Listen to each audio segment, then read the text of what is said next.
यदि मति को ठीक रखना है तो आपने जो जीवन में कमाया है उसके 5 हिस्से कीजिए। श्रीमद् भागवत के एकादश स्कंद में शायद 15 नंबर के अध्याय में आपने जीवन में जो कमाया 5 हिस्से। सबसे पहला हिस्सा धर्म के लिए। जीवन में आपने 1 लाख रुपया कमाया, 20,000 धर्म में लगे। पहला हिस्सा धर्म के लिए, दूसरा हिस्सा परिवार के लिए। आपने जिंदगी में कमाया है, परिवार को देने के लिए 1 हिस्सा देने का ही धर्म है। इसके ऊपर तो मोह है। 4 बेटे हैं आपके, चारों के लिए 4 मकान आप दे रहे हैं, ये धर्म नहीं है। चारों के लिए आप 1 मकान जरूर दीजिए, ये धर्म है। अब आप कहें बेटों के लिए मकान, फिर बेटों के लिए मकान, तो जीवन भर पर्यंत लास्ट श्वास तक करते रहिए, मकान पूरे नहीं हो पाएंगे। वो तृष्णा है, पारिवारिक मोह है वो, जो कि बड़ा दुखदाई है। आप लोग फलियार लेके जाइए। चालू हो गया होगा बहन, हमारी गैया मैया का भी दर्शन कर लीजिए। हमारे एक बछिया आई है परसों, सलोनी है नाम, देख लो उसको, मिल लो, बहुत प्यारी है।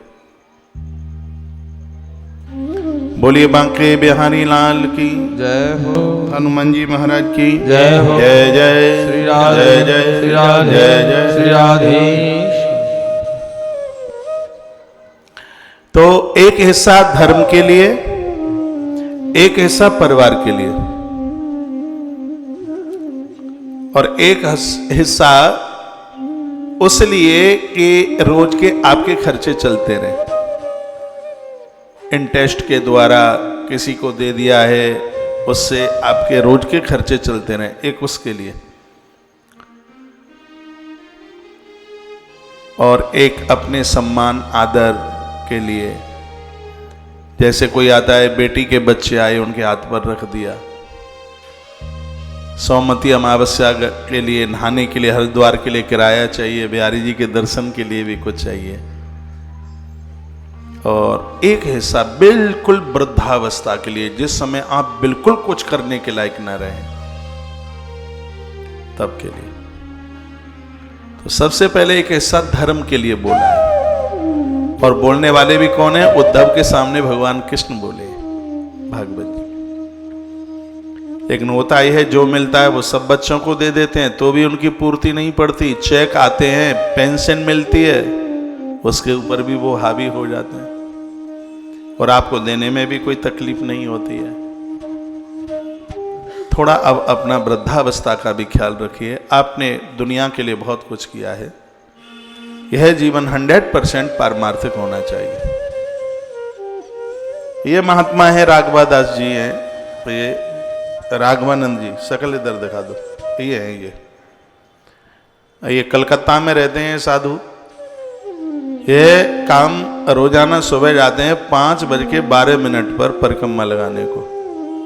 मैं कहता हूं तुम एक ही टाइम पर मत जाया करो, नहीं तो मैं उठा के ले जाएगा कोई, किसी को लगेगा वो तो उसी टाइम पर आता है।